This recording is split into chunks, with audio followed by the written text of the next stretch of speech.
Yeah, I mean, I learned to play the drums after I could play the drums.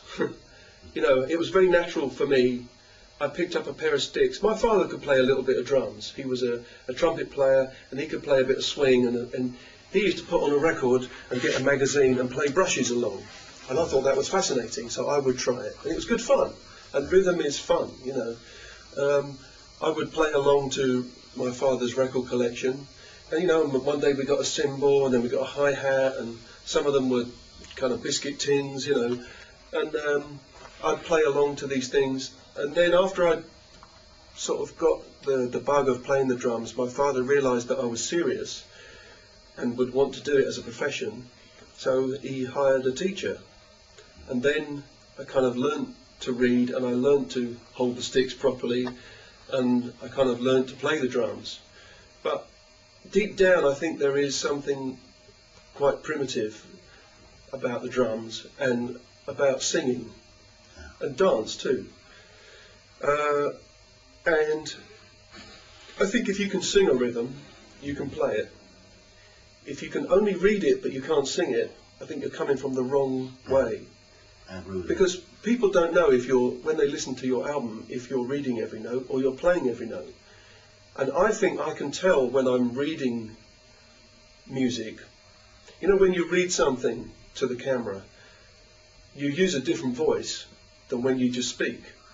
And I know that from trying to use an autocue on my DVD.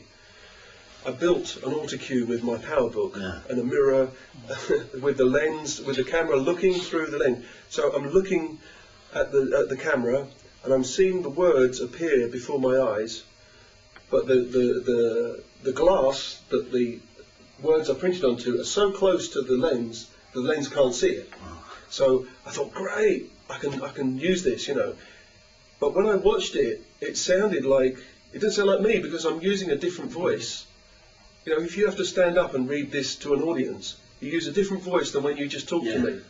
And I think in a very subtle way, I can hear when I'm reading the notation rather than just playing. And although I learned to read, and I think reading is fantastic and I use it a lot, I use it a lot for helping me remember things, you know. But I do like to learn the song as quickly as possible, if I can. If I'm in a studio, I would rather listen to the song 5 times.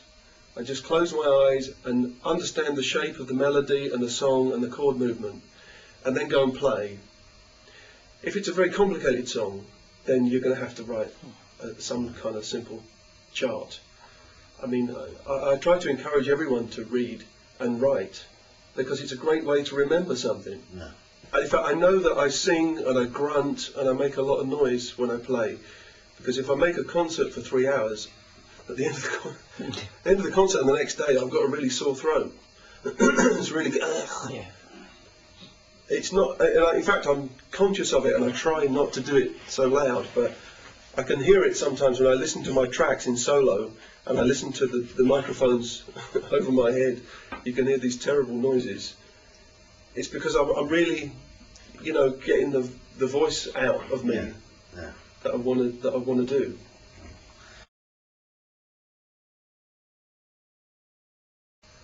No. No, I'm not. I don't think I'm a good teacher. I know there's lots of good teachers. We were talking earlier on about Bob Armstrong. Yeah.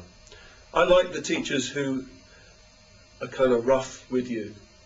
I mean, my first teacher, Joe Hodson, was pretty tough. You know, I would sit there in tears sometimes, and he was pretty tough with me, but I think he knew how far to push me every time. And you know, I had lessons with an ex-Berkeley student called Dave Cutler, and he really, when I was 18 years old, he really blew my mind. He showed me things I'd never even dreamt of, and he showed me this system. He said, okay, play some of this, and I couldn't play it at all. And he showed me this, it seemed very simple, and he played it beautifully. And I said, okay, thanks for the lesson. And he said, look, if you want another lesson, don't come back till you can play it. So I thought, well, okay, if I'm serious about it. And I went away and I practiced it for 3 months. And I came back and I said, okay, I'm ready for my second lesson. I imagined everybody else was much faster than me. You know, I imagined it didn't take 3 months. And I said to him, how many of the other drummers came back and how quick were they to come back after their first lesson? He said, you're the only one who came back. You know, he had an attitude like, I don't need your money, I don't really want your money. If you're serious about teaching, it would be a pleasure for me to, you know, if you're serious about learning, it would be a pleasure for me to teach you. But don't come back every week and you didn't learn last week's lesson. It's going to be really pointless. It doesn't make any sense. Really pointless. I think I learned a lot more in that first lesson than I had in my previous lessons with the show drummer. Mm-hmm. The show drummer was much more strict. And he was the right guy at the right time for me. He made me serious, and he got me, you know, talking about grip and reading and timing. Nothing about licks or playing like Steve Gadd or anything fashionable. Yeah. So I hated it because I was at that age, or a young teenager, all you want to do is emulate your heroes, play the latest licks, and the lessons seemed like they were from 100 years ago. But later, it all made good sense. I get into every detail I can. I mean, I experiment with different heads. And of course, my sound has changed over the years. You know, I hope it's got better and better. And also, I take care about the microphones and the EQ and the compression and the reverb and microphone placement. Even tiny delays. Recently, I've tried with 2 microphones in the bass drum. One inside on the cushion, you know, an SM91 on the cushion, and at the front with a D6, the Audix microphone. Yeah, Audix. And then I tried with the computer, I tried to delay the SM91 by 6 samples.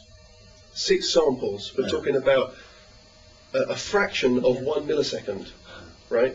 That's because the beta, the skin is here, the SM91 is here, and the D6 is here. But there's a difference in distance. Yeah. And you can't hear a flam, of course, that's so fast. Yeah.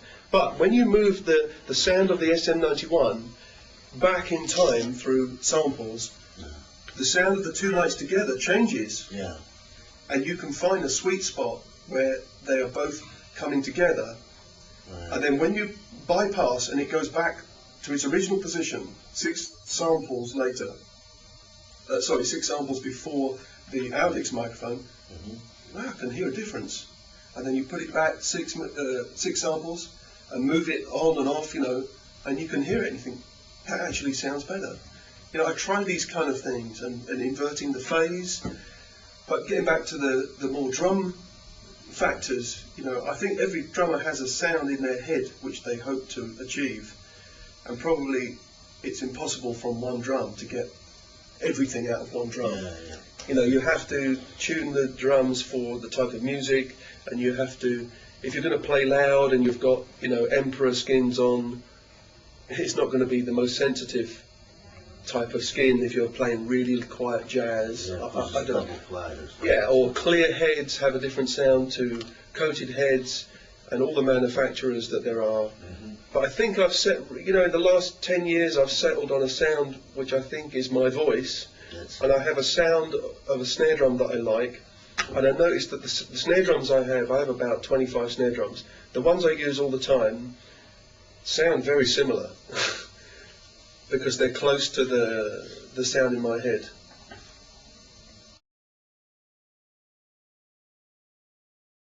I have a very strange situation with my snare drum.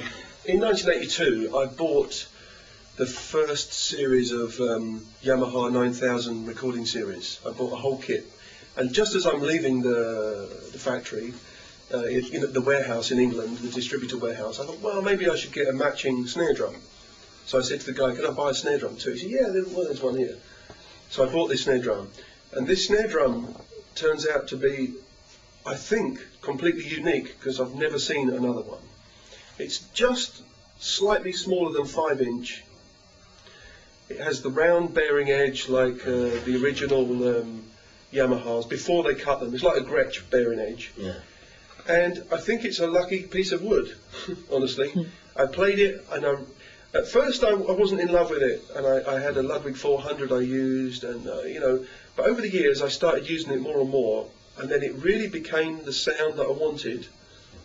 And I've tried hard to find if there's another drum. I've never found another drum. I've spoken to people at Yamaha. They say they never made one. Maybe I took a prototype for an endorser.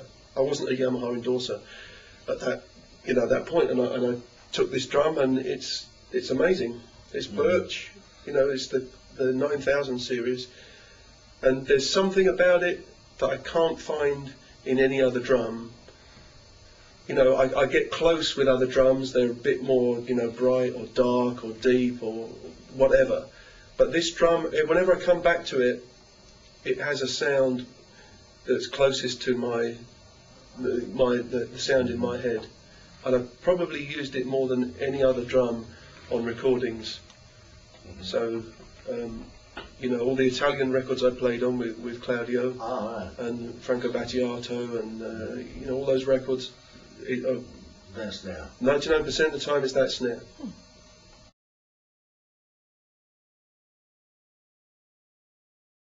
I mean, I did have a double bass drum kit.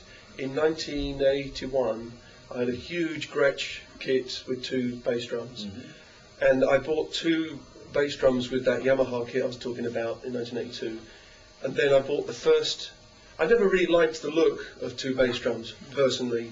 And it makes people nervous when they walk in a room and see the drummer with 2 bass drums for some types of music. You know, maybe you go to play a jazz gig and 2 bass drums, they're like, oh my God, this is going to be a disaster. You know, there's a certain look with the 2 bass drums, and from what I understand, you can probably play faster with 2 single pedals on 2 separate bass drums.